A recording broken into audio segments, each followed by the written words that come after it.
first thing I saw were two towers situated on either side of the gate in front of the fence.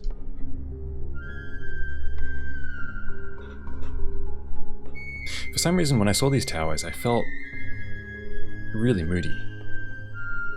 I felt a wave of negative emotion overcome me.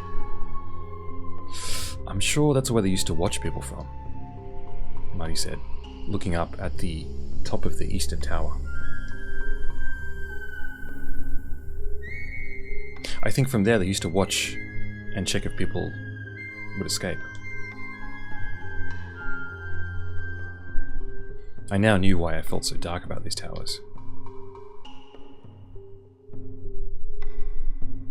I seemed to kind of realize in my subconscious why these towers were built in the first place. The height of the fence was at about 7 meters. The fence enveloped the entirety of the mansion.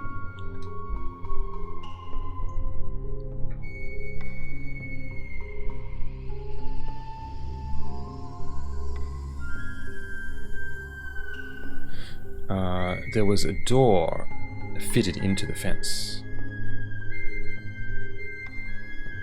If you shut this door, the mansion is enclosed entirely by these walls. It doesn't matter if a huge wave comes or the wind gets strong, there's a massive storm, it manages to protect from all of those. Kobayashi-san seemed amazed as he talked.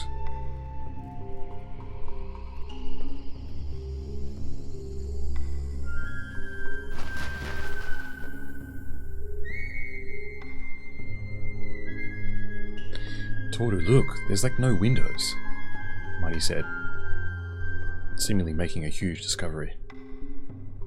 You can't be serious.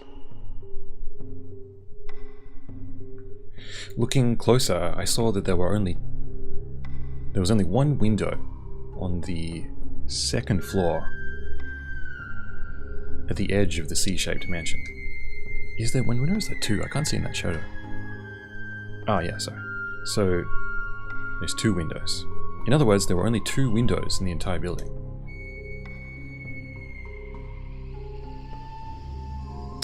Is that Kama?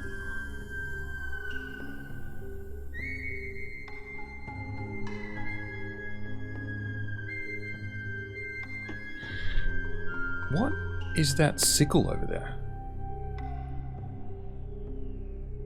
Marty said, looking up at one of the windows. To the side of one of the windows, there was a kind of sickle pinned to the wall.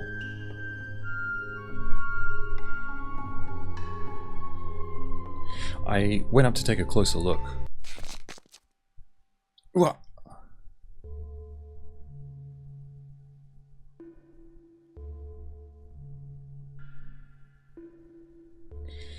In the moat around the building,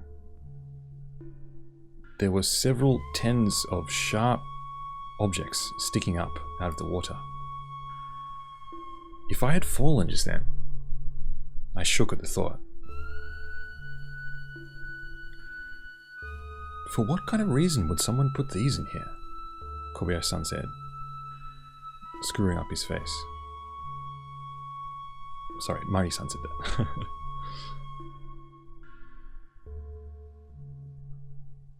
I'll bet it was to prevent from people jumping out of the window and trying to escape from the prison.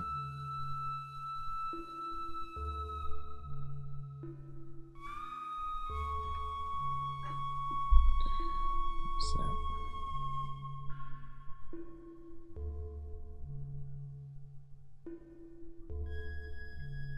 that? There's absolutely no hope if you fall from the window. It seemed like Marty was having fun.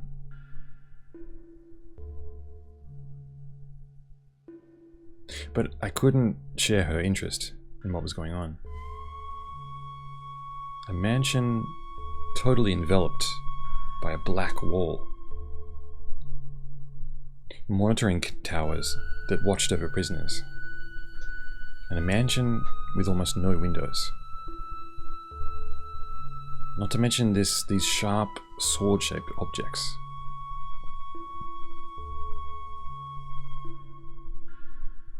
It was all such dark imagery.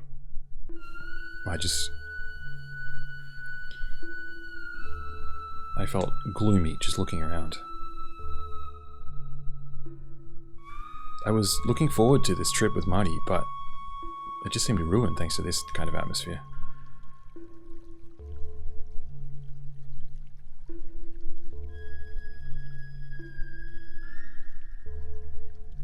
There was no entrance to the mansion on the front side. We crossed a small bridge over the moat and entered the central garden. Huh?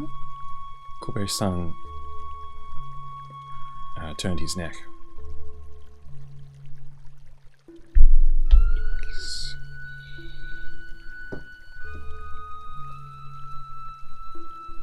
So it's kind of fish.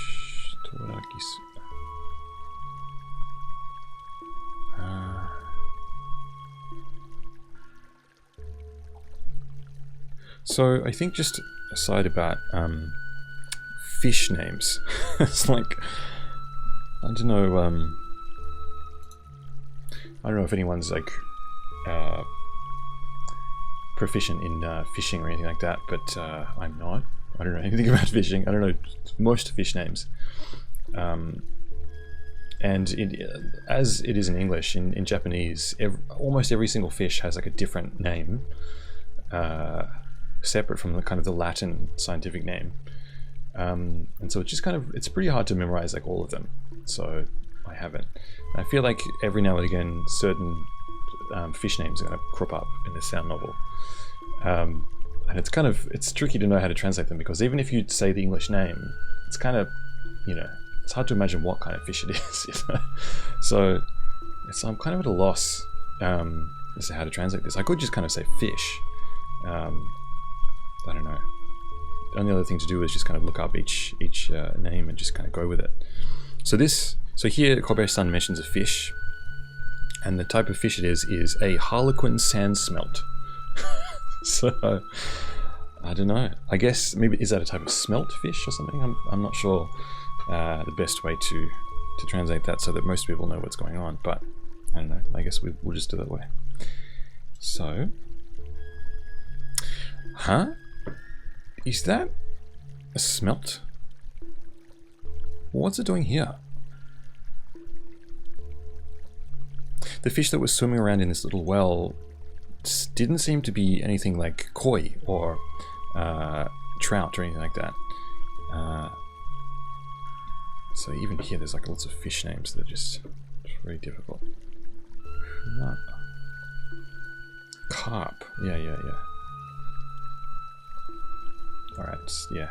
There's a lot of fish names that are coming through. I'm just gonna have to skip over them, I think. Unless they have like a large role in the story, which hopefully they don't. So it seemed the fish that were swimming around in this well weren't koi or carp. Oh, so here we can choose between. I tried taking a drink from the fountain, or I crouched down and tried smelling the fountain,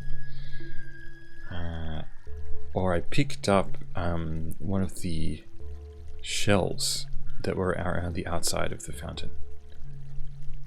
Ooh, what's that? Okay, so we can drink from the fountain, smell it, or pick up some of the shells. I feel like there's only one logical choice. Yeah. Why would you smell the fountain? Okay, let's just go see. I picked up one of the shells that was stuck onto the outside of the fountain. It was quite obviously the type of shellfish that you would find in the ocean. So perhaps this fountain was connected to the ocean somehow. No, that can't be right. Maybe just someone put these shellfish here. Wait a second. The shellfish might have come here all by itself. I tried asking Mari and Kobayashi-san. Hey, what do you... When I turned around, they weren't there. They were already standing in the entrance to the mansion. Ah, they left me behind. I threw away the shellfish and hurried to the entrance.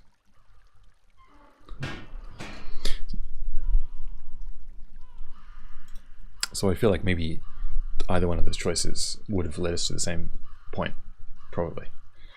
Yeah, it probably would have ended with Toru realizing that the other people aren't there.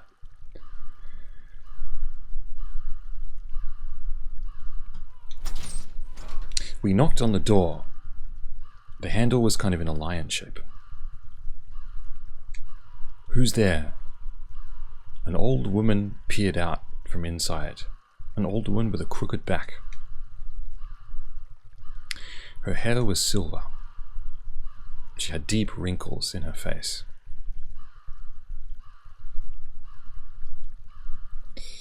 Oh.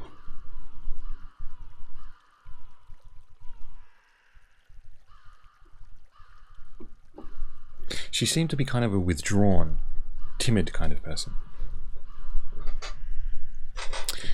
I'm Toru and this is Mari. We received an invitation from Mr. Abiko Takemaru.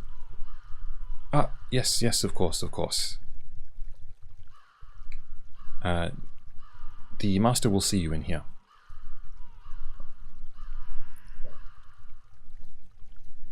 My name is Hishida Kyo. I've been left in charge of maintaining this mansion from Mr. Abiko. Kyo bent her head gently and bowed. Kobayashi-san started, speaking after the old woman. Still the truth, I haven't received an invitation, but, well, my guest house is the setting of Kamaitachi and Yoru, and, well, I'm sorry for coming without telling you beforehand, but, would you be able to tell Mr. Abiko about this? Kobayashi-san, sweating profusely, said,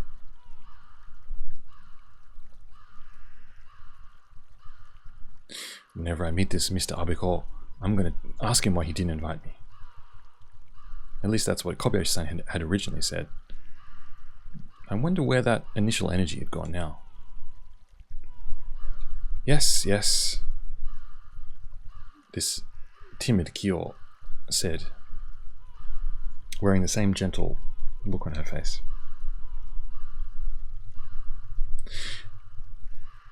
To be honest, Mr. Abiko hasn't yet arrived at the island. But I'm sure he'll be pleased at the fact that we have more guests staying here. Please, Mr. Kobayashi. Come in.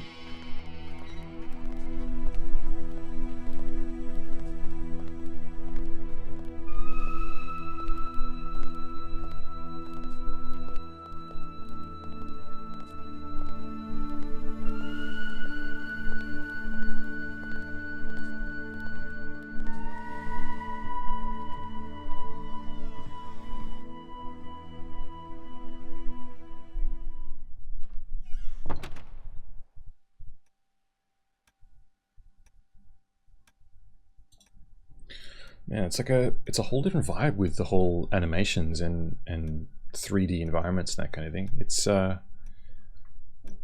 don't know whether it kind of adds to the, you know, the vibe or not. It's really cool. I think it's sort of you know, it means you don't have to picture as much, you know. You get a much more clearer idea of like the size of the environment that these people are in, and the scale and that kind of thing. With like Kamaitachi no 1, like it was very kind of like, it was hard to imagine like the floor plan of the guest house and that kind of thing. It was kind of difficult to kind of see or like imagine like how the characters can kind of move throughout the corridors and that kind of thing. But with these kind of full motion videos and that kind of thing, it's that doesn't have that. Like it's much more kind of realistic, which I don't know. It's sort of good and bad, you know. It's like not leaving things to the imagination is like kind of disappointing in the fact that you know, it's different for every person that experiences it and that kind of thing. But I don't know. I kind of like it. It's sort of it's much closer to a visual novel, you know. Like, yeah, I don't know. Just sort of something I'm thinking about. Let me know what you think in the comments.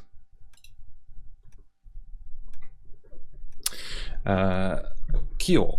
Maybe I should refer to her as Kyo-san. I don't know. I think the other characters I use the word san.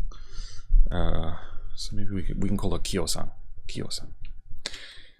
Also, like in Kamaitachi no Yoru, there's a button to kind of get rid of the text as well, so you can kind of see more clearly what's going on.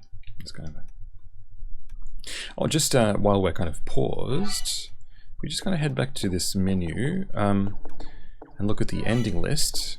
So you can see, like, the ending that we got last time, that's actually the first ending.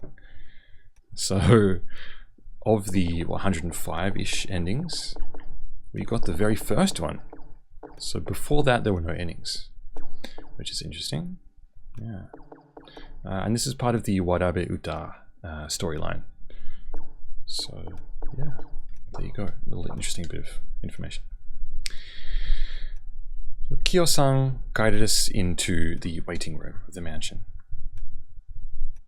Ah, Toru! Long time no see. I heard someone speaking to me and turned around. When I saw who it was, I let out a bit of a sound. It was Kubota Toshio.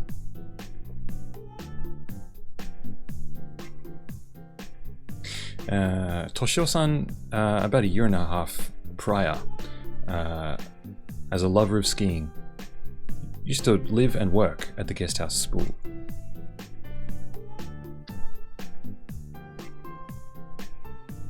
It seemed like his university life wasn't going so well, and he was entering his 6th year. Sorry, he was a 6th year university student, but now he's an 8th year university student. Also, I thought.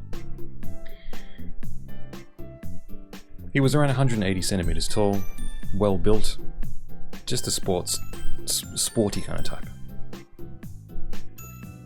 And as usual, he was nearly black from tanning. The person standing next to him was Shinozaki Midori-san. Like Toshio-san, she also worked part-time at the guest house at the same time that Toshio-san did. When I met them, I wasn't totally sure of how old they were. Somehow they looked like they were in their 20s, at the same time as looking like they were high school students, or even a little bit older than that. Middle-aged, if you will.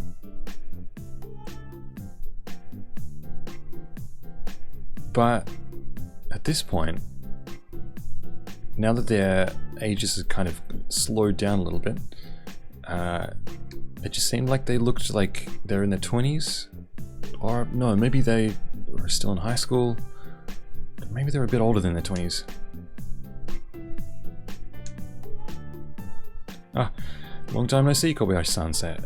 Kobayashi-san. Toshio-san said. Alongside Midori-san, exchanging their greetings with Kobayashi-san. Ah, that ring! Mari said, pointing at Toshio-san's ring finger. Toshio-san looked a little bit embarrassed. Yeah, well, we got married, to tell the truth, he said, looking at Midori-san. They exchanged looks. So here we can choose between congratulations or just staring at them. Or saying marriage is the graveyard of life. Kind of interested about seeing where C leads us, but yeah, we're just going to go with A, I think. Congratulations. Congratulations, I said straight up. Ah, thanks, Midori-san said, looking a little shy. What, did you know, Uncle? Mari-san said, looking at Kobayashi-san. Yeah, of course. I was invited to the reception, but I couldn't go in the end. Oh, we really wanted you to come, Midori-san said. Have you already graduated? I asked. And Toshio-san laughed a little. No, I dropped out.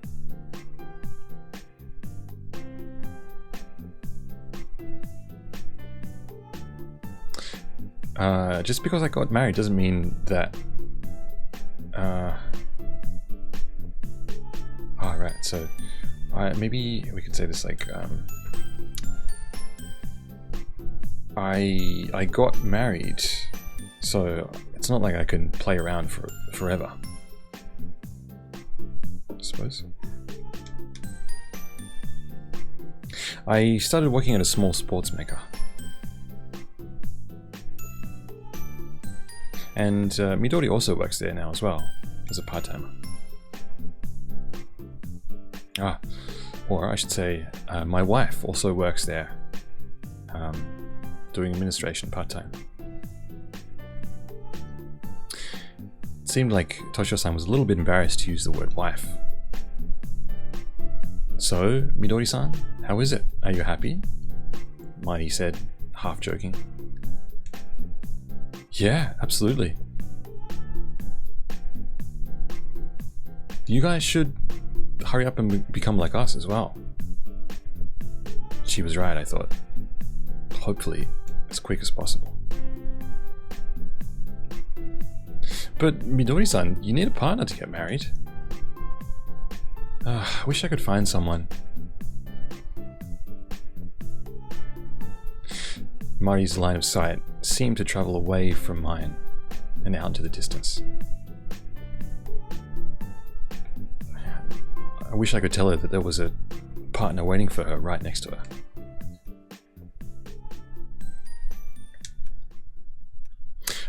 Come to mention it, where's Kyoko? Ah, Kyoko?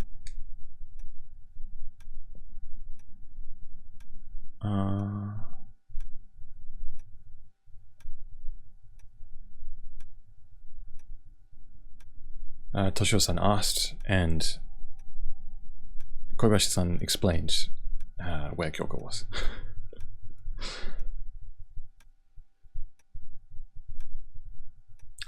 So Kobayashi-san gives an explanation about about the whole invitation thing. You know, it turns out that Kyoko and I didn't actually receive an invitation. Don't you think that's really rude? Kobayashi-san said, returning to his former angry energy. Well, there you go. To tell the truth, Midori and I didn't receive an invitation either, Toshio-san said, scratching his head. You too? What's going on? It seems like the only people that were invited were the people that stayed at the guest house, the guests of the guest house. And everybody that was working at the guest house weren't invited. So, I bet you're thinking how we know about this trip. I told them,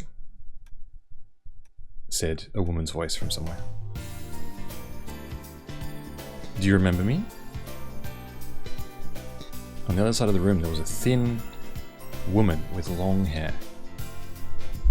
She kind of had somewhat harsh eyes, but I guess you could say she was beautiful. She was wearing pearl earrings. Wow, it's so nostalgic seeing you guys. I never thought we'd be able to meet each other again. Next to her there was a slightly plump girl. She seemed a little bit overweight, but healthy nonetheless.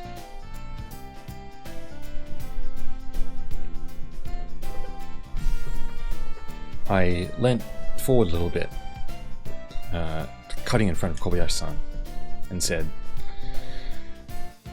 so here we can say their names. I wonder if we remember Ayase... Watase. Watase Kanako and Kitano Keiko. Or Watase Keiko and Kitano Kanako. So it's kind of the mix. Both of we know their surnames, but I have to remember what their first names are. Which one was Keiko? Which one was Kanako? I don't really remember. I have a feeling Kanako was this thin one. I can't remember. I remember in Kamaitachi no Yoru 1 when Kanako was killed, I think. Spoiler alert. I'm gonna look it up because I want to get this right.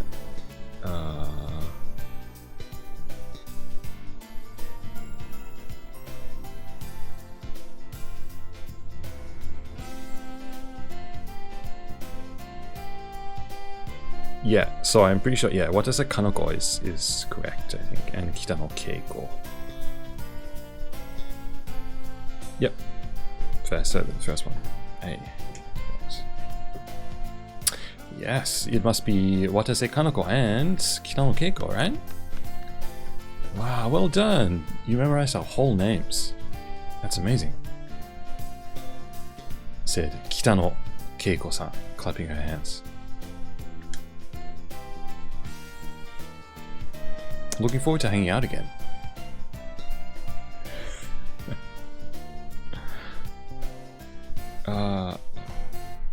Okay. So I'll just change that and say, hope you guys can keep Keiko company this time as well. What I say, Kanoko-san said, somewhat contemptually about Keiko. So these two were office ladies working at the same company. It seemed like they always do things together, just the two of them. What? But what about, there was the third one. What was the other one? I wonder if they're going to talk about that. Wow, yeah, long time no see, Kobayashi-san said. Huh? I felt someone tugging at my sleeves. It was muddy. She whispered in my ears, into my ear. Ooh. You did a great job of remembering the full name of people that you only met once.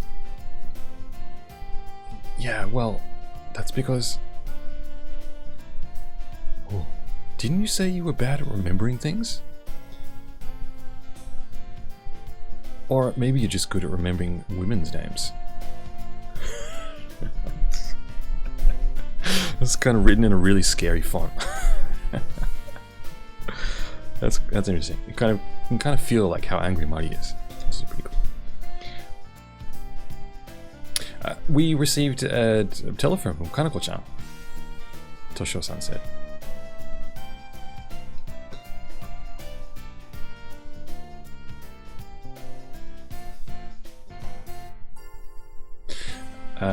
So when we learned that all the people that were staying in the guest house at that time were getting together again, we were really keen to see everyone, see all the people that we hadn't seen in such a long time. And so my wife and I decided to come and join. And when we arrived, we managed to get an agreement from Kyo-san. What? So it wasn't just me? I made a big fuss about nothing, Kobayashi-san said, seemingly relaxed. Seemed like he was still concerned about the whole matter. Ah, now that you mention it, Kanako-chan said suddenly. Ah, you know, I thought I'd tell everyone when we all met. You know, in that game, there was 3 of us, right? There were 3 office ladies.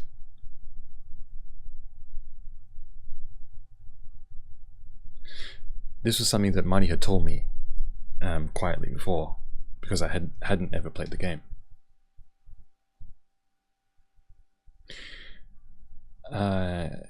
In the game, there were 3 office ladies in this group, and the other one was Kawamura Aki. Yeah, I remember this Aki person. This person had glasses. Yeah. You know, we'd never heard this name, Kawamura Aki, before. Keiko-chan said, shaking her head.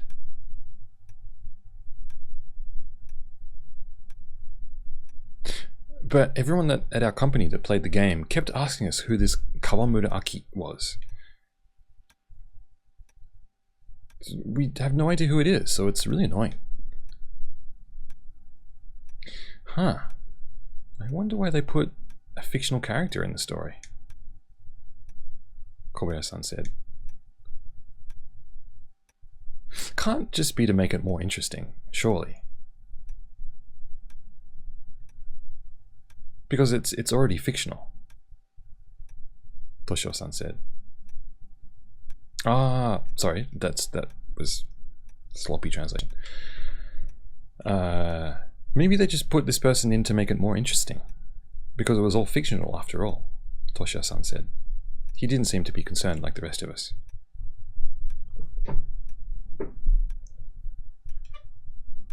Yeah, I'm sure that's the case. After all, that Tanaka-san, who stayed there in the game and was killed, he's fictional as well, you know?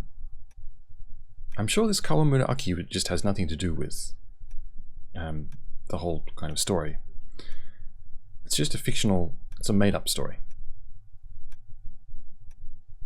If you think too much about it, you just look stupid, Midori-san said. She seemed to be quite keen about this. Maybe we should ask this Abiko Takemaru. I'm sure we'll be able to meet with him soon, after all, I said, and everyone nodded.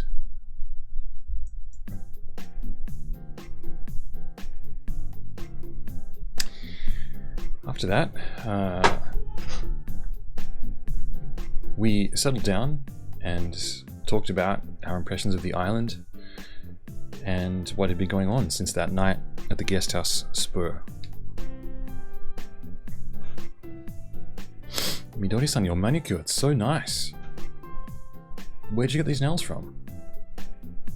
Kanako-chan took Midori-san's her hand in her hands and stared at it. Ah, you're right. It's such a strange color, Keiko-chan said. It's really nice, isn't it? They were right. Midori-san's nails did seem kind of strange.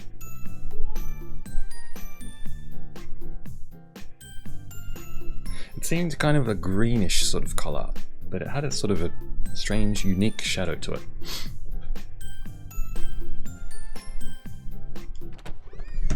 The two of them asked Midori-san about the makeup that she used. Another man suddenly appeared. It was someone we didn't recognize. He was kind of a middle-aged gentleman with a sturdy build and somewhat short in stature.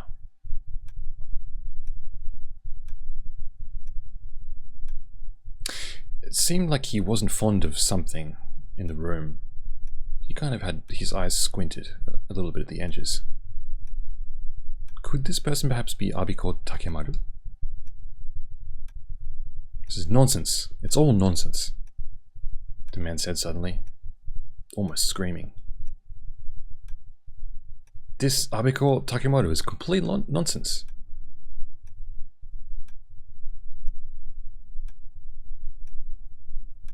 He goes to all the effort of inviting people to his mansion and then he's late himself. Doesn't he have any manners?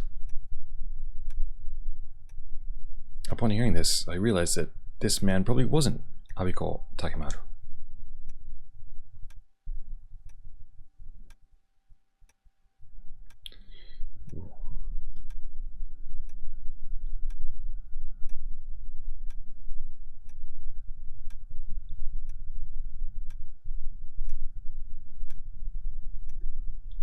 He tells me he wants to have some sort of meeting about one of my works. And he makes me come to this totally isolated place, out on this island.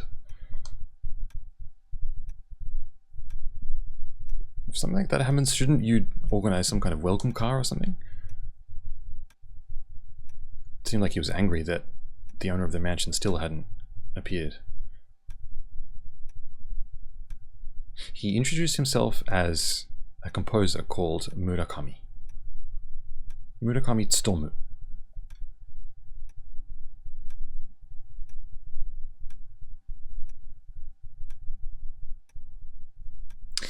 Mari, Kobayashi-san and I all took turns introducing ourselves, but this Murakami-san seemed to be totally disinterested, just fuming in his anger. So I said, here we have a couple of choices. We can say, I'm sure he'll arrive soon, or B is, yeah, I'm annoyed too. And C is, one sec, C is, does it really matter whether he comes or not? Well, I guess the most kind of reasonable answer here is A, I suppose. Shall we go with A? I'm just adjusting my chair.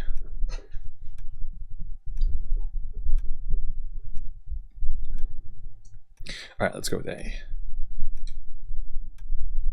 I'm sure he'll be here soon. The boat captain said that his next trip was the last trip of the day. Upon saying so, Murakami-san blew a bit of air through his nose. Well, I wonder. He seemed like a bit of a stuck-up person. So everyone here got an invitation from this Abiko-san, but has anyone actually met him before? Mari asked, but everyone shook their head. Murakami-san, you said you had met this Abiko-san before? Kobayashi-san asked. No, not at all.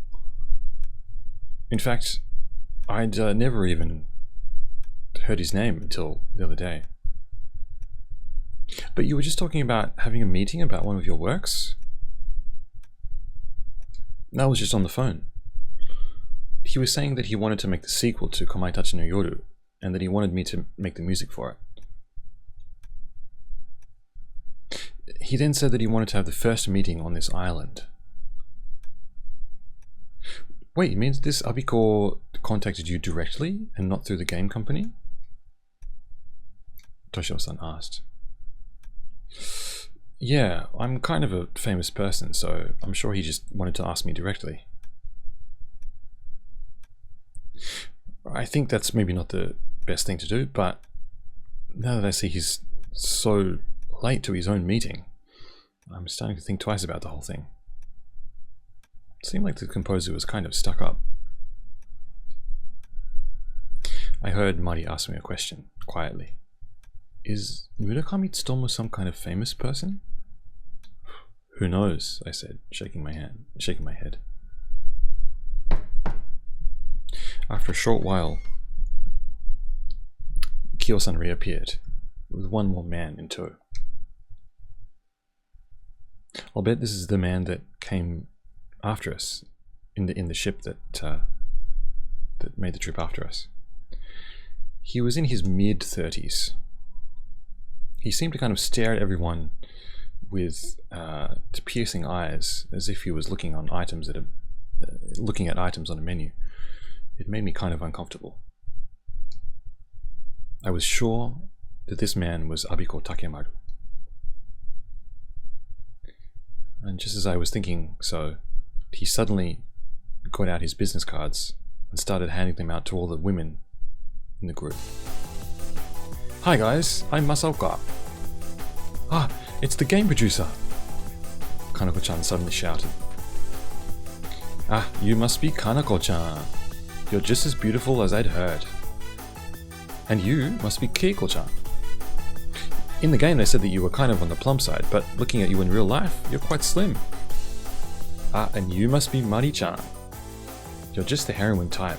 You've got the eyes for it. It's wonderful. And you must be Midori-san.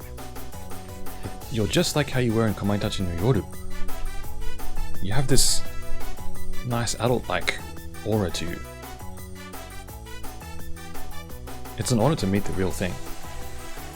He went around the group dishing out compliments, scratching his head as he did so. He seemed to completely ignore all the men in the group. My name's Masaoka Shintaro. I'm a freelance game producer, and I'm kind of a little bit known in the industry. I was the one that produced Kamaitachi no Yoru. I'm really happy to be spending these 2 days with everyone. He was looking directly at the 4 women in the group and no one else. Oh man, what a drag. I wondered if Mari was also attracted to people in the industry like this. Kanako-chan and the others seemed to be totally entranced by Masaoka-san. So, are you producing this next game? I'm going to be writing the music for it. My name's Murakami, Murakami-san said, cutting into the conversation between Masaoka-san and the women in the group. Masaoka-san looked down upon Murakami-san as if appraising some kind of item and said, "Ah, you're the composer then, that Abiko-san was talking about. Pleased to meet you. Murakami, what were you called?" "What, you don't know my name?" "No, I'm afraid not. To tell the truth, I'm only really interested in young people with talent. I'm not sure how famous you are in the industry, but I've never heard of you." You know, it's our job as creators to purposefully not hire people that are just doing their job based on how famous their name is. It seemed like this Masaoka-san was had quite the direct way of speaking. "You think I just make music based on how famous my name is?" Murakami-san said, going beet red. "Well, I didn't exactly say that. But Abiko-san was desperate to get you, so I was kind of wondering what kind of person you were, and now that I've seen what you look like, well, this might be a little bit hard to hear, but you're kind of on the aged side. You know, as people grow older, their sense of beauty ages. I'm starting to wonder whether you'll really be able to write music that young people will enjoy." "How dare you?" Murakami-san said, shaking. Just as the air seemed so tight you could pop it with a pin, I heard a voice I hadn't heard in a long time. "Ah, long time no see, everyone." There stood a slightly plump man in his 50s. It was Kayama Seiichi. "Wow, there's Toru-kun and Mari-chan. Ah, and there's Kubota Toshio and Shinozaki Midori, the part-timers. Wow, I remember all of you. Actually, I'm now Kubota Midori," said Midori-san, somewhat shy. "Huh? Did you, leave your family and change your name?" "No, actually, I got married," Midori-san said, holding onto Toshio-san's arm. "Ah, I see. Well, congratulations on your marriage," Kayama-san said, nodding his head several times. Kayama-san ran a company in Osaka and was an old work buddy of Kobayashi-san's. On that snowy day, he was also one of the guests that stayed at the guest house Spur, him and his wife. I come to mention it, that beautiful wife of his, Haruko-san, I wonder if she was coming as well. I felt a slight fluttering in my heart. I don't want you to tell her this to anyone else, but Hanako-san, she has this kind of nice charm to her that Mari doesn't have. You know, it's kind of embarrassing to say this, but, well, to tell the truth, I actually got remarried, Kayama-san said. And upon saying so, he turned around abruptly and walked out into the corridor. Natsumi! Natsumi!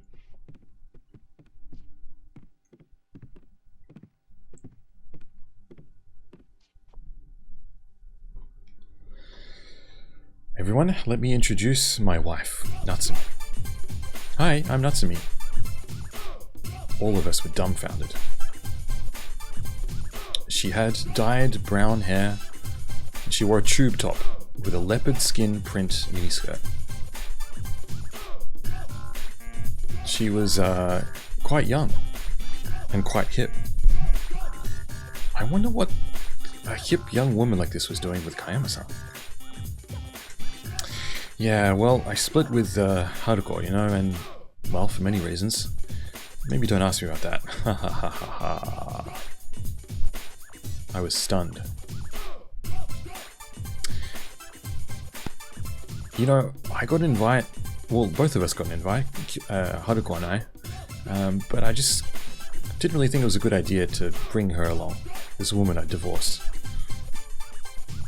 Alright, Natsumi, go and say hello to everyone. Well, I don't know much about my husband's friends, but hopefully you'll all treat me as nice as you treat him, Natsumi-san said, as she sat down next to us. Looking closer at her ring finger on her left hand, I noticed that her ring was much larger and much more fancier than Midori-san's ring.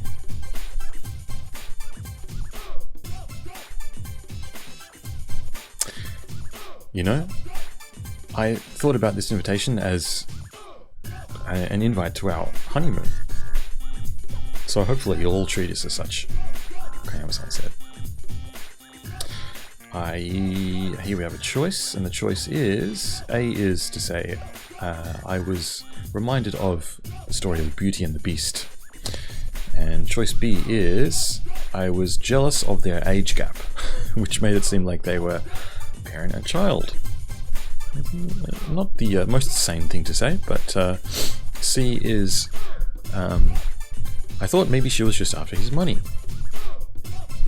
So I think, yeah, probably B and C are kind of quite maybe, you know, rude thing to. Here we're not actually saying this. We're just thinking this. The main character is this is what he's thinking. So it probably doesn't have that much of an impact. But last time we went with A, so we're going to go with A again here. I was somewhat reminded of the story of Beauty and the Beast. It kind of made me laugh a little bit, which Mari picked up on, and as she poked me in the sides. What are you laughing about? She said. As I explained to her, she started laughing a little bit as well. Kayama-san seemed to notice this, and said, "Hey, what's so funny?" Mari had trouble concealing her laugh, and she went to go and tell Kayama-san. "No, don't tell him," I said. But she went on and told him anyway. I thought he'd fly into a rage, but instead he just got a little bit embarrassed, laughed and said, "Wow, that's pretty clever, Toru. Beauty and the Best? Huh. You know, I used to always be called Yujiro, or they used to tell me they looked like Yujiro all the time.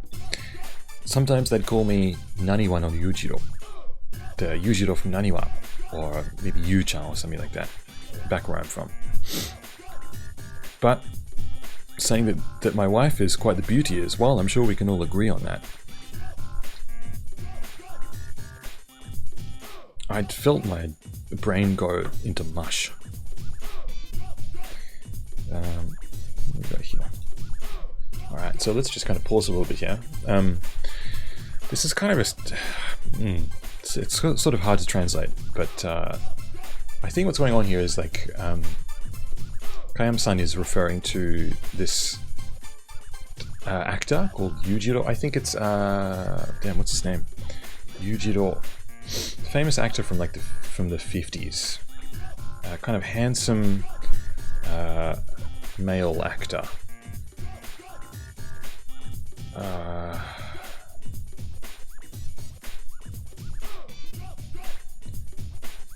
Yujiro.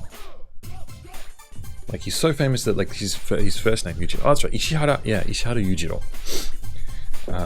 Let's see if I can just kind of get this up on screen. Give me a second.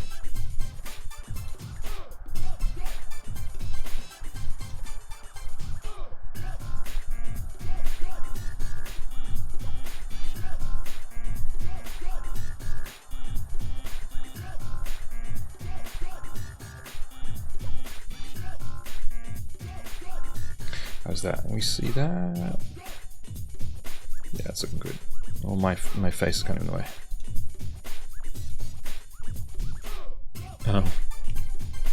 Ishihara Yujiro is like this sort of, he was kind of a big movie star, and kind of a bit of a heartthrob. I don't know if he ever was in a production of Beauty and the Beast or what the connection is there. Let's see what happens if I search for that. No, nothing comes up. So yeah, not sure where the connection is there, but basically, Kayama-san is just saying that people back in Osaka used to compare him to this Ishihara Yujiro, I believe. And so he says, like, people used to call me Naniwa Yujiro from Naniwa. And Naniwa is kind of the old name for Osaka. So I guess this Ishihara Yujiro, I guess he's not from Osaka. Maybe he's a Tokyo born and bred person. So he's kind of saying, like, people used to call me like the Ishihara Yujiro of Osaka because I'm so handsome, blah blah blah blah. It's that kind of, like, you know, sort of conceited, you know, self-appraisal kind of thing. Or so it seems. Yeah, so I think the idea is, like, Mari kind of like covers for Toru and sort of says, like, he says beauty and the best, but I translated it as beauty and the best, but what he's actually saying, so Beauty and the Beast in Japanese is beauty is pronounced Bijou to Yaju. Bijou to Yaju, I think, yeah. And Kayama either mishears that as Bijou to Haiyu, or maybe Mari-san tells him Bijou to Haiyu. And Haiyu means actor. So beauty and the actor is what that translates to. So it kind of doesn't really track when you translate it directly to English. So I just kind of, you know, made up the beauty and the best. So it kind of doesn't really sort of like connect to what he says after that. But just so you know, that's kind of what's going on here. He picks up the word actor and goes, well, now that you mention it, people used to compare me to Ishihara Yujiro, this handsome actor, you know. So that's where that comes from. It's sort of one of those tricky Japanese things that you kind of need to know what, you know, who Ishihara Yujiro is and all that sort of stuff. Pretty deep. Anyway.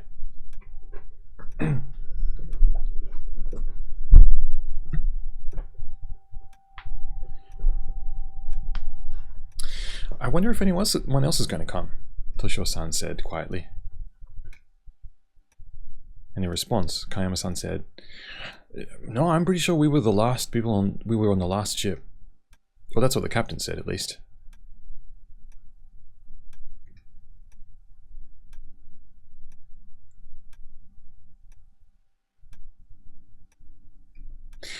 Come to mention it, that boat captain was quite the odd fellow, wasn't he? Natsumi-san said.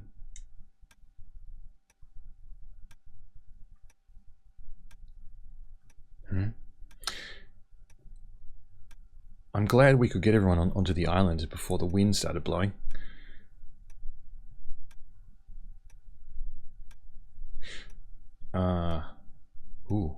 When the tide goes out, the island turns into a circle. I think that's what he's saying. Yeah, the captain was saying some strange thing like that. The island would become a circle? I wonder what he meant by by that.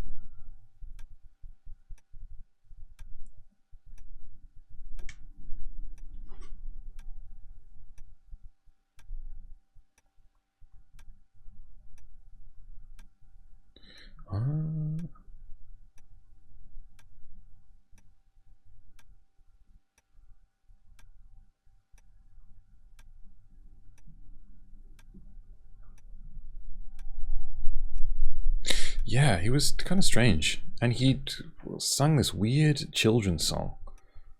I was totally bewildered. It seemed like this captain had shown that song to everyone.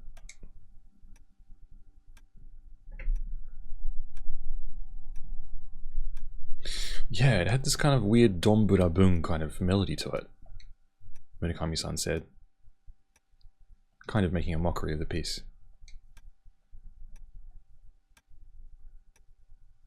Yeah, he sang it to me as well. You know, these Japanese children's songs just kind of have this monotonous pattern to them. It's trash. Oh, I didn't think so, Natsumi-san said. I thought it was quaint and nice.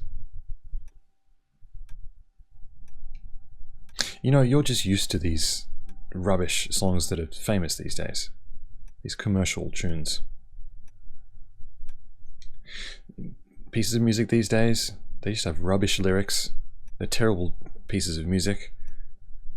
Sung by terrible singers. It's hopeless. All the composers are just idiots. Ah, Natsumi, Kayama-san said, flustered, but it was too late. I'm a composer. Sorry for being an idiot, Murakami-san said. Seemed like he would fly into a rage at any point. Oh, I'm really sorry.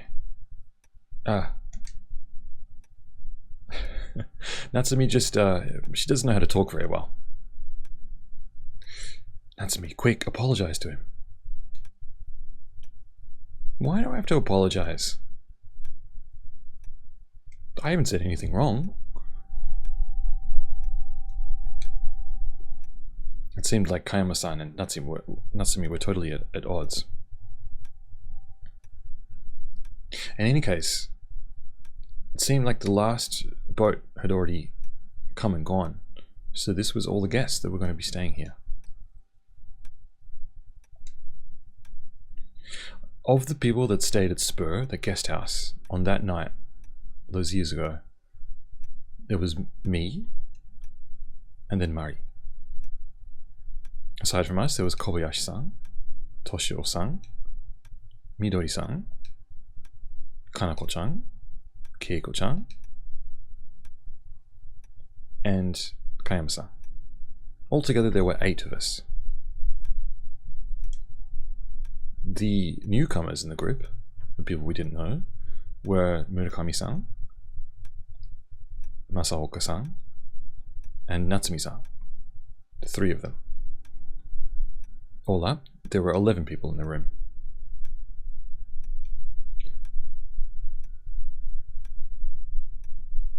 Huh? What, he's not here yet? Somebody told Kayama-san that Abiko Takemaru wasn't there.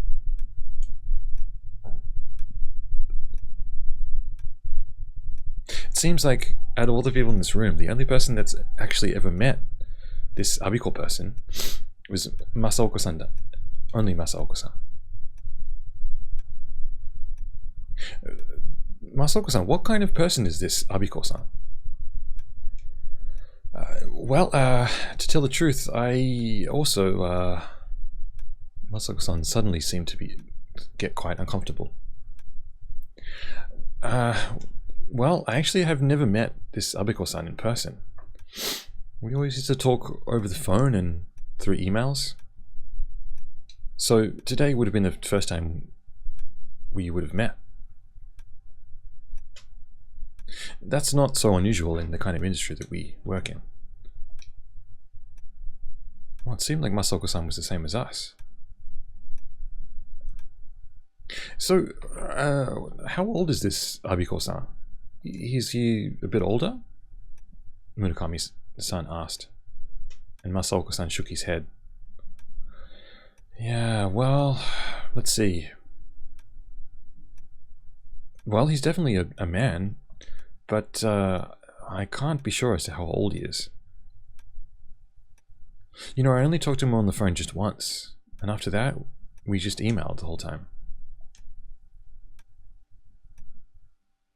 Well, I mean, I guess I'd say he's anywhere between 20 and 50. I was stunned. I couldn't understand what was going on. So that meant that everyone in the group had never met this Abiko-san. Alright everyone, it seems we've all arrived, Kyo-san said, entering the room unannounced. Murakami-san suddenly stood up. Please explain to me what's going on. Why didn't Abiko-san come on the last ship here? Oh, I do apologize.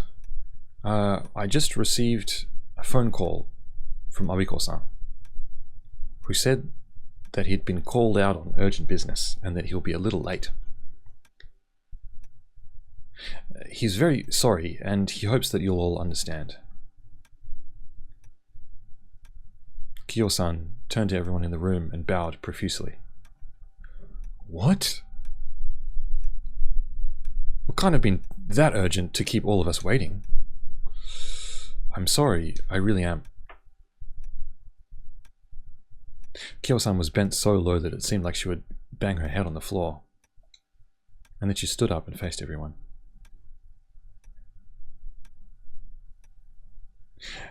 I'm terribly sorry for all the inconvenience, but I haven't cleaned up everyone's room just yet.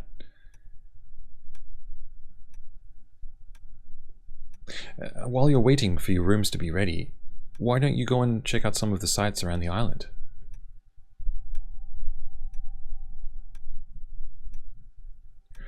I am just totally shocked that you wouldn't have the rooms prepared, even when you know that there's guests staying tonight. Murakami-san said. I'm sorry, it's my age. In any case, there's not a whole lot I can do by myself. I'm terribly sorry.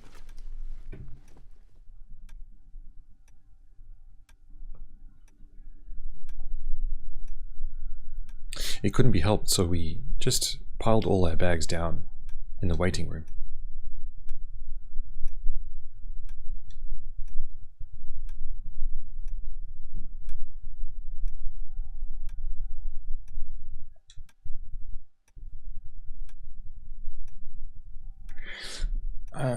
Dia, do you need your scarf? What is that? Eddie Maki?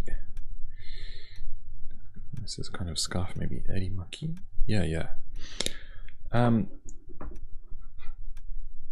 guess you didn't need your scarf, dear, after all, Natsumi-san said, pulling out a fox-shaped scarf from her bag. I thought that maybe an island like this would be cold even during the summer, but it's still hot, isn't it?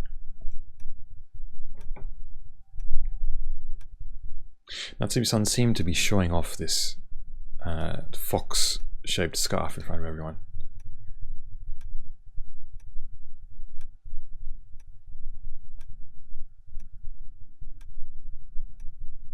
Marty pointed at it and said, you know, that costs about $3,000. We left the mansion.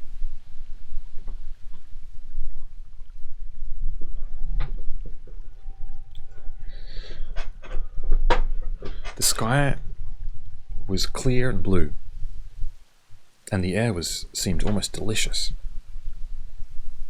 Where should we go? Mai-san said, walking away. Yes, where should we go indeed? So our choice for A is, let's go and swim for a little bit. You brought your bathers, didn't you? Or B is, well, we just arrived in the island, so maybe we should just take a stroll around. And C is, do you have anywhere you want to go, Mari? So all of these kind of seem like a good decision, but I kind of want to just walk around. What do you reckon? What's the flowchart looking like? Yeah. I mean, there's not a whole lot we can learn from this, but should we just go B? Walk around? Not totally keen on going swimming just yet. Or we could ask Muddy where to go. B, maybe? Let's go with B. We just arrived, so maybe let's take a quick stroll around the island. So we walked aimlessly in the direction of the lake.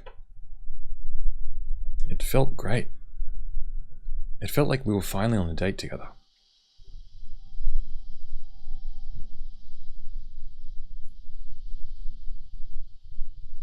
As we progressed down the mountain path, I started to feel a little bit strange.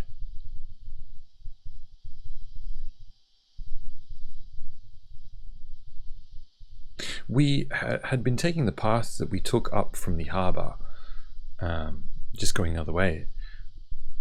But the scenery we were looking at seemed different somehow.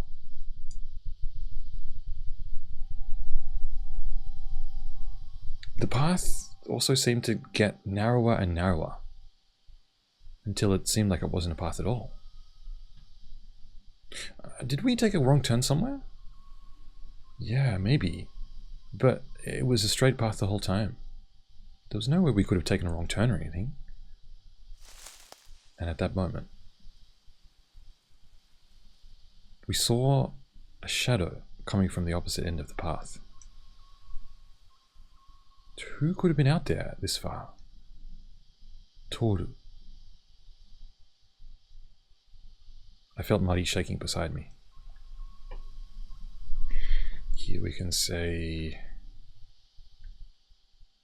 I don't know who it is, but at least it's human. Or B is, it might not be human.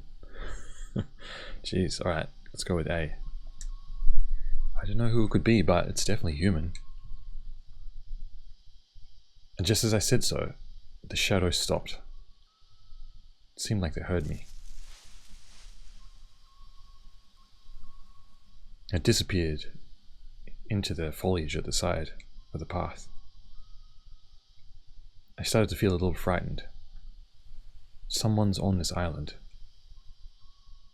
Someone that doesn't want to be seen. Muddy and I exchanged glances and then turned around and left. However, we should have just been following down the same path to get back to where we came from, but we couldn't reach where we'd come from.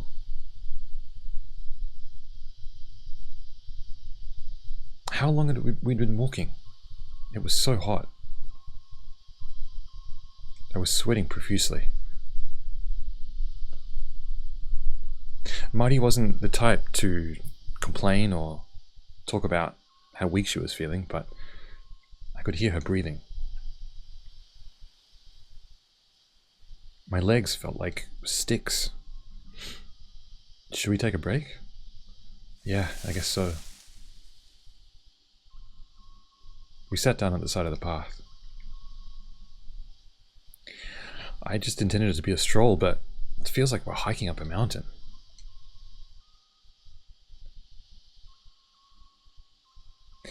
Marty and I both didn't speak to each other for a while, but the idea of getting lost found its way into my head.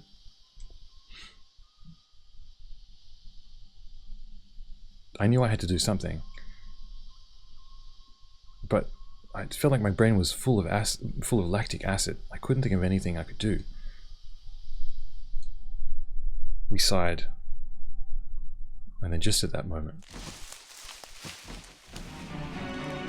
"Whoa!" I shouted and stood up. Wow. Something black reached out from the bush beside me, jumped out. It could have been a bear. Who is it?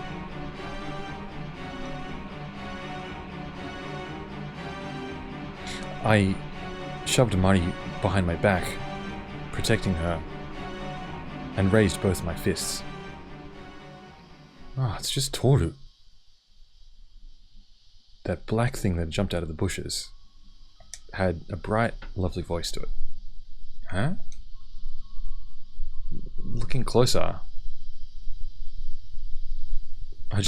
I saw a large man that kind of looked like some kind of mountain man with a dark beard. Mikimoto-san. Mari and I both said Mikimoto-san at the same time. Ah, long time no see, Mikimoto-san said, showing his white teeth. Mikimoto Yosuke-san. He had also been a guest at Spur that night. He was around 30, if I remember correctly. He was a freelance cameraman. What are you doing, frightening us, jumping out of the bushes like that? Oh, I'm sorry. I came to the island on a cruise ship, but I lost my... Oh, I saw you through a telescope.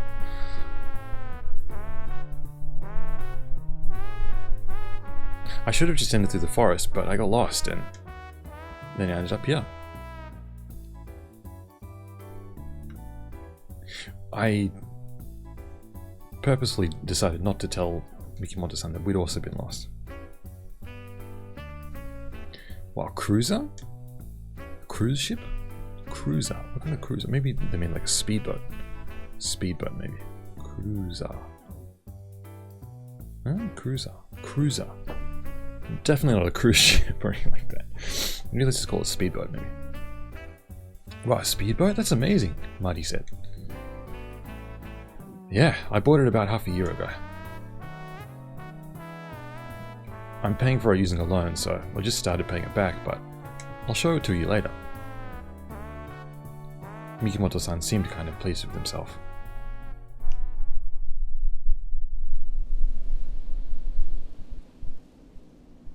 By the time we arrived back at the mansion, the sun had already started setting. As soon as he laid eyes on the mansion, Mikimoto-san started taking photos, left, right, and center. Huh? Mikimoto-san said, tearing his eyes away from the camera. What? What's the matter? Look at that.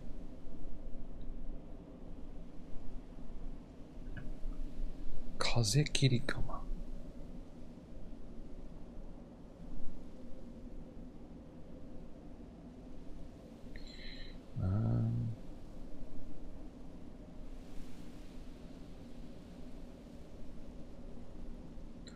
What is that? Kaze Kirikama.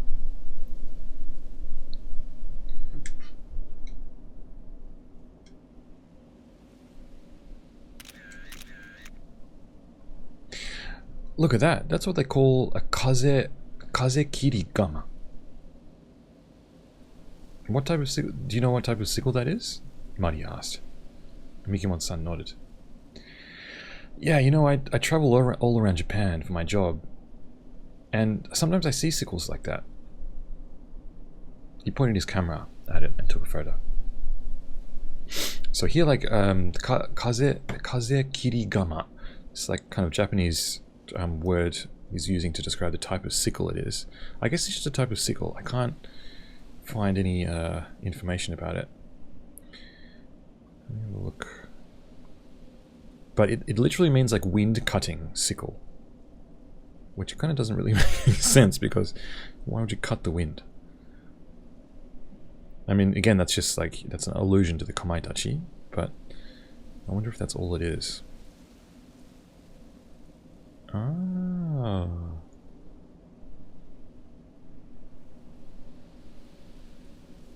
Kaze kirigama.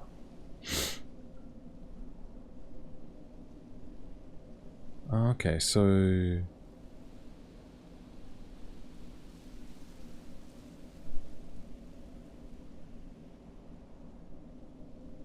Right, so this is, yeah, it's a type of kind of ornamental sickle, I think.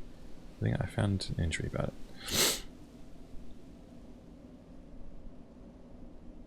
Yeah, it's kind of like, it's sort of like a ward against like evil spirits of the wind. From what I gather. Kazekirigama. Yeah, it's sort of like a charm to sort of keep out evil winds during winter and whatever. There you go. Kazekirigama.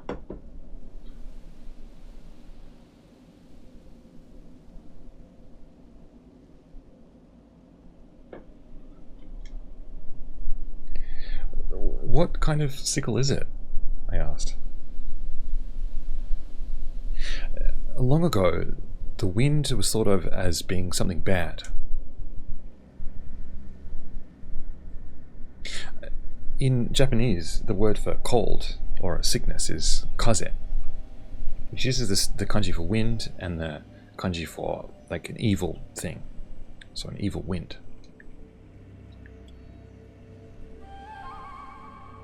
So in the old days, this word for cold came from the idea that the evil wind brought the sickness with it. And it's not just colds either. When they say that there's a bad wind blowing, it means that some kind of disaster is going to happen. Also, it was thought.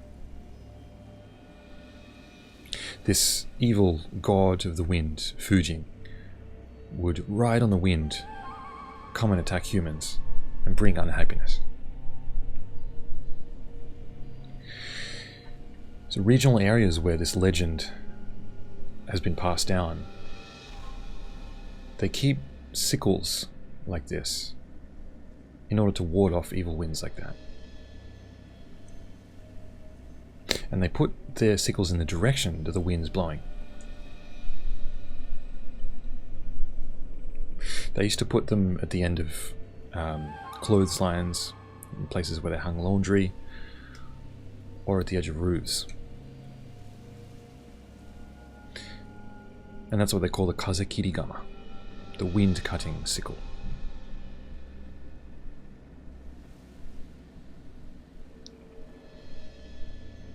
In other words, using this sickle, they can ward off the evil gods of the wind. They can injure them and dispel them. I see.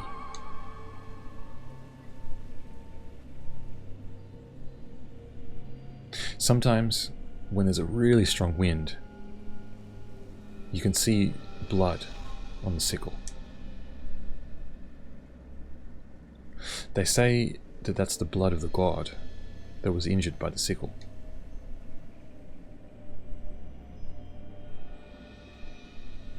This kind of legend can be seen in many places across Japan, but particularly in places where the wind blows really strongly.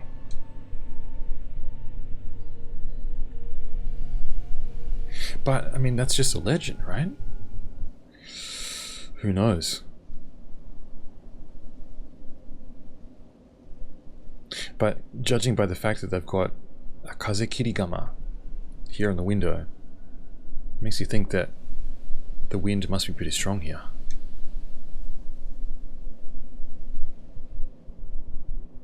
Let's just hope that the weather doesn't take a turn for the worst by tomorrow.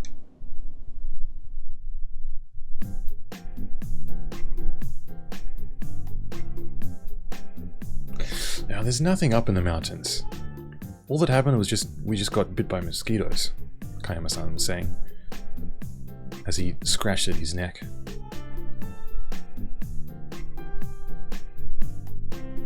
And Natsumi-san was scratched so hard at her thighs that it seemed like she'd started peeling off the skin. Ah, it's so itchy. It's so itchy.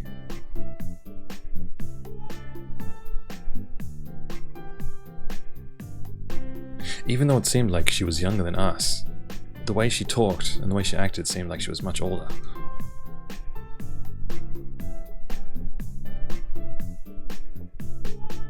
Murakami-san was saying that he went and visited the old ruins of the village, Sokomushimura, that had been abandoned just after the Edo period.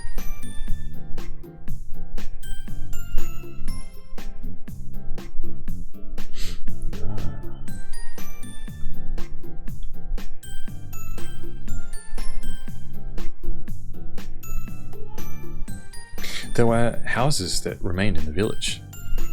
They were pretty run down though. There was a graveyard as well. I kind of got the inspiration for a piece of music. And just then, Kobayashi-san and Toshio-san and Midori-san returned as well.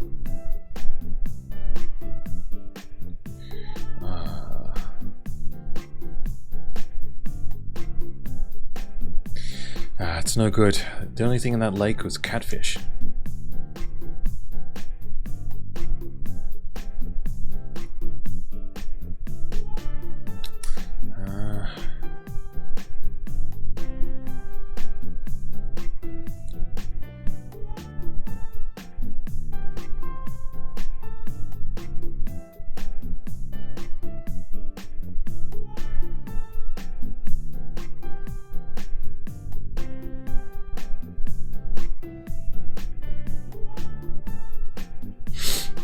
And these catfish, they're not used to being fished by humans, so they were lunging at the lures. Right. So it was a good thing that there was just catfish in the lake. Inside the cooler, there were several catfish piled up. There's something gross about catfish. We thought maybe we'd throw them out, but Midori-san said, No. The fish that you catch, you have to eat them. It's a sign of respect. Let's borrow the kitchen later on and cook everyone a feast. So here we can say, like, I let out a cheer, or I knew that Kobayashi-san was good at cooking, but I didn't really feel that happy about it. See, it's like, I love catfish, so I started to lick the fish. Alright, let's just do the let out a cheer, I guess. I let out a cheer.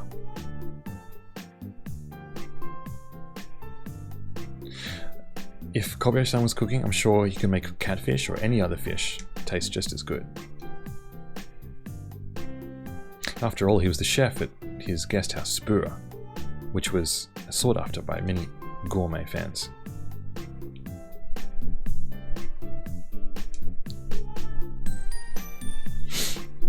He was always the head chef at Spura. His wife, Kyoko-san, was working as the waitress.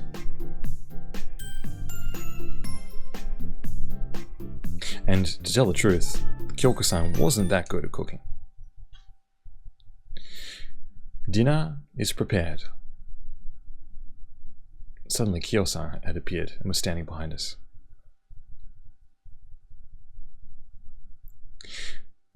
Please make your way to the dining hall. After that, I'll let you all know which rooms you're in.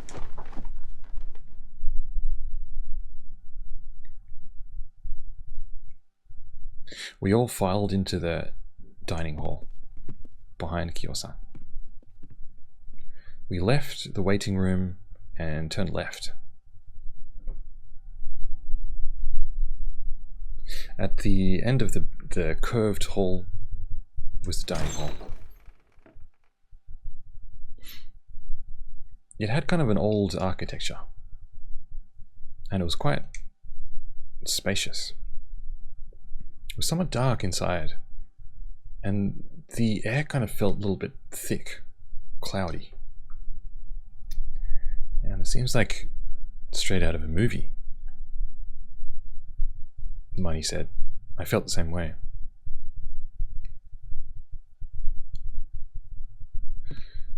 Let me just go and fetch the soup. Wait a while, Kyo-san said, and returned to the corridor.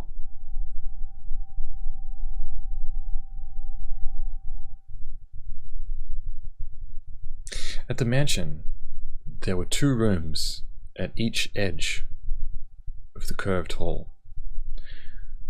One edge was the dining hall, and at the other edge was the kitchen. What a strange shape, I said to Muddy.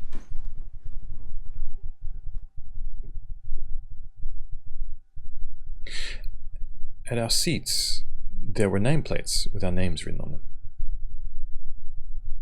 Everyone sat down at their own chair.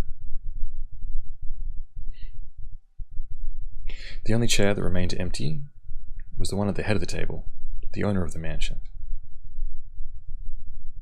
I wonder what happened to this Abiko-san person. Do you think he'll ever come? Murakami-san said. He seemed to be still stewing about the fact that Abiko-san hadn't arrived. If he's not here, there's no reason for me to be here. It might be okay for you who have come just to hang out, but I've got work to do. I'm really busy right now.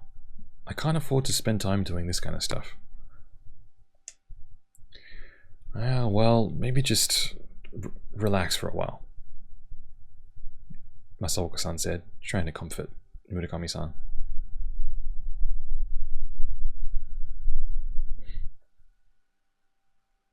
You know, if all you talk about is work, that comes to be all you can ever think about, and then you just can't do work very well. You've got to relax, you've got to have fun sometimes. What do you say? You say that I don't do a very good job? No, I'm just saying in general. Murakami-san stood up suddenly and flung his nameplate in Masaoka-san's direction. Just as everyone looked in their direction, the lights suddenly flickered on. Whoa! One of the women of the group let out a large yell. Ah. Okay, so the lights didn't turn on, they turned off. Is it a blackout? Kyo-san, Toshio-san said. I'm not good at dark places. Somebody please turn the lights back on. I figured that was Natsumi-san. Toru. I felt Mari's hand gripping onto mine. Then there was light. It seemed like Mikimoto-san had lit up a candle. The candlelight lit about a 30-centimeter diameter. It had this dreamlike quality to it. Whoa. The seat that had previously been unoccupied, that was meant for Abiko Takemaru, suddenly bore a new there was something that had been placed at the seat which nobody had sat in, that was meant for Abiko Takemaru.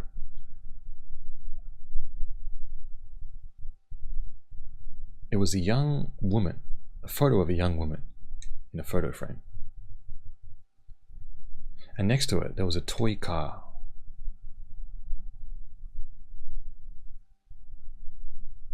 Upon closer look at the car, it seemed like one part of it had been bent inward, and there was red liquid around most of the body. Looks like blood. Directly in front of the photo was a nameplate, and on the nameplate was written Kawamura Aki, age of death 19.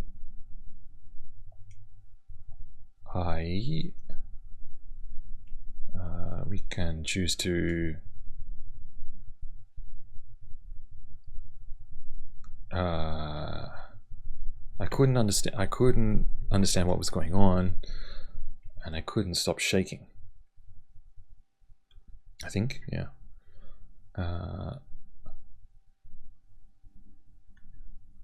I thought maybe someone had put it there, and so I looked around the dining hall. Or C is I gripped Mari's hand. Maybe let's go B here. Look around. Thought maybe someone had put it there, so I looked around to see who might have put it there. Maybe here.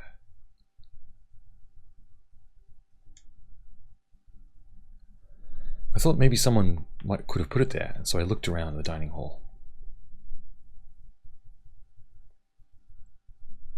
But it seemed like everyone was just as stunned as I was, staring at the photo in the car. What is going on? What kind of prank is this?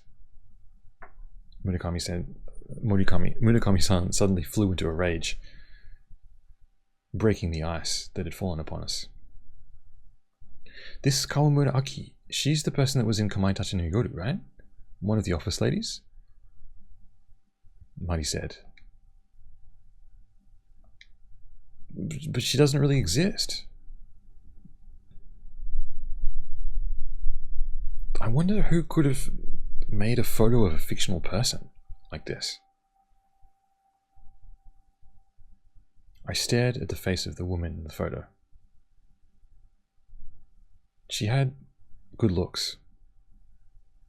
I had never met her before, or so I thought.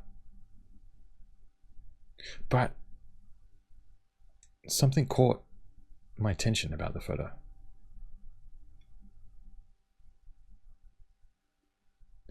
The somewhat sad look on her face triggered some kind of memory deep within me. You don't know me. Don't you know me? The woman in the photo frame seemed to be speaking to me.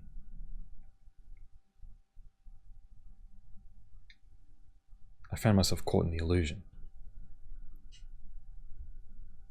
You may not know me, but I know you. Suddenly the candle was blown out, and the dining hall returned to darkness once again. I felt Mari grip my hand stronger.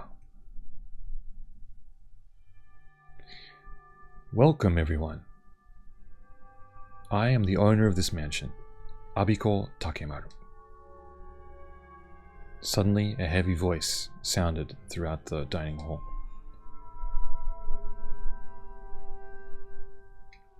It almost sounded like it was coming from the chair that no one had been sitting in, but it also kind of sounded like it was coming from the ceiling and directly next to me as well.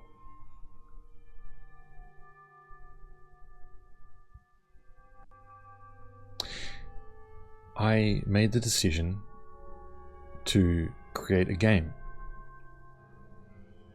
based on one evening where you all had gathered at a guest house.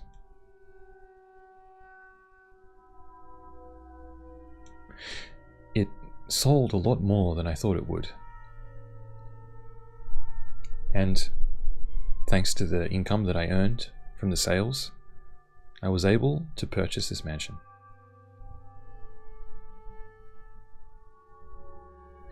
This Abiko-san's voice sounded like it was coming from a tape that had been dubbed over several times. It was unclear, and it was hard to tell whether the owner of the voice was a young person or an older person.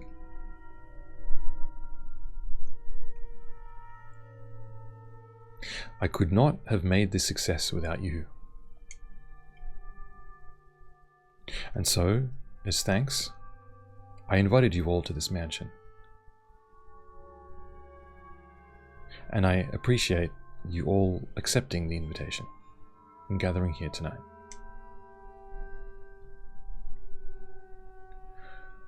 What exactly is he getting at not coming to the mansion? Mikimoto-san said.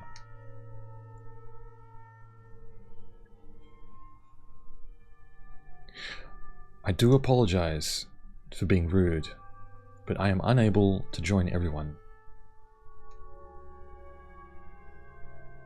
However, I am, in fact, with you in this building.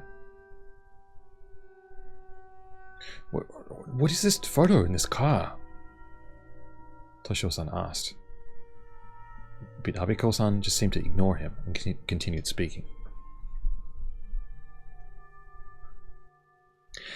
Even though I may not be able to eat with you, drink, swim, fish, sing songs, I still plan to enjoy these 2 days as much as you are. I do hope that you are not concerned about my existence, my presence, and I hope that you enjoy the time that you have here. Suddenly, the lights went on. It was bright. As we all rubbed our eyes, struggling to see in the light, there was no one in the room that could have been Abiko-san. The photo frame and the car that had only moments before been put on the table couldn't be seen anywhere. Mikimoto-san was standing near the entrance. It seemed like he was searching for the light switch. Nobody said anything.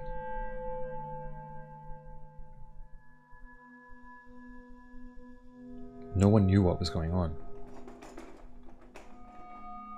We heard a rustling sound coming from the other room. Everyone looked in the direction of the sound. Whoa. Kyo-san was pushing an old rusted wagon into the room. Whoa. Murakami-san went up and grabbed onto Kyo-san. It was you, wasn't it? You did that, didn't you? I don't know what you're talking about, Kyo-san said. Quit playing around. I know what's going on here. What are you trying to do? Mr. Murakami, that hurts. Please don't bully someone so much older than you.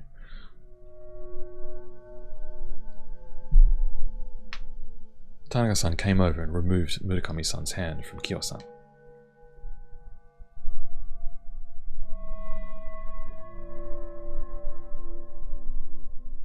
What, you're working together with her then?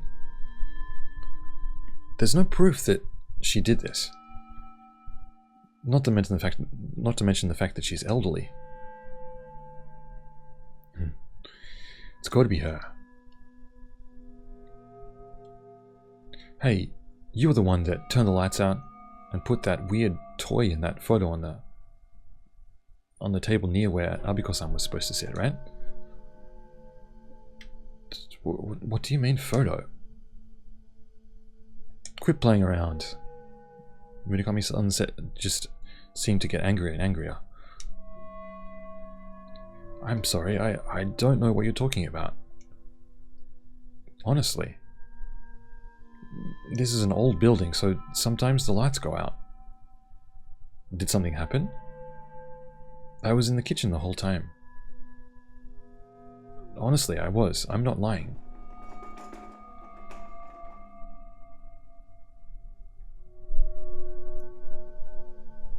And straightening her collar, Kyo-san started to hand out the soup that was on the top of the wag.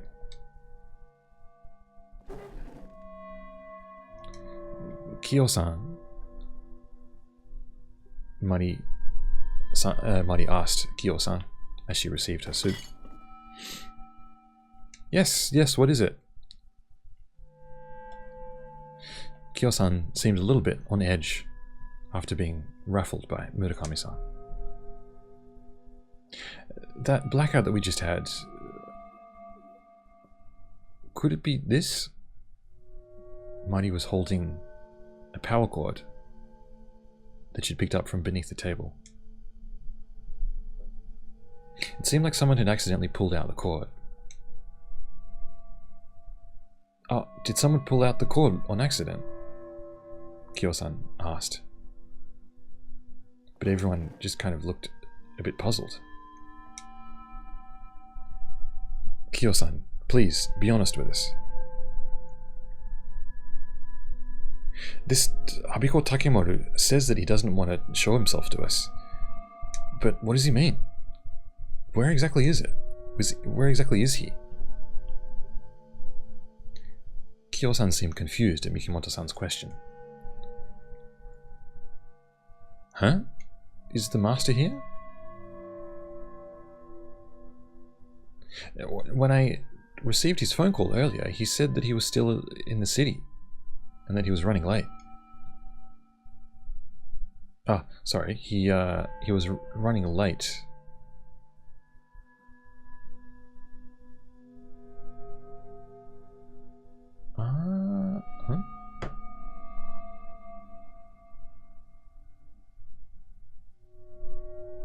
okay, sorry. When I received the call from him before, he said that he was running late. So there's no way he'd be here already. But just now, this Abiko Takemoto person started speaking in this dining hall and said he was here. Mikimoto-san looked at Kyo-san in disbelief and explained what had just happened. But if he was here, the first thing he would do would be to come to me. Maybe you're mistaken. So what was that voice that we just heard? Now it seemed like Mikimoto-san was about to reach out for Kyo-san. I'm going home. Midori-san suddenly shouted, stood up, and pushed her over a chair.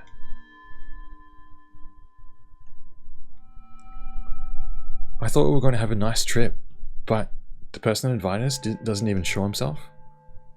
Instead, we just get this strange, creepy photo and some weird toy. I can't get past the fact that the place we're staying in used to be a prison. Come on, Toshio, let's go home. But... Toshio didn't know what to say in the face of Midori-san.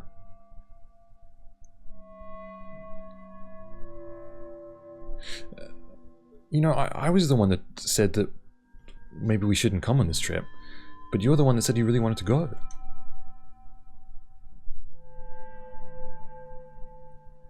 But you were the one that said that it could be interesting to go to an isolated island like this.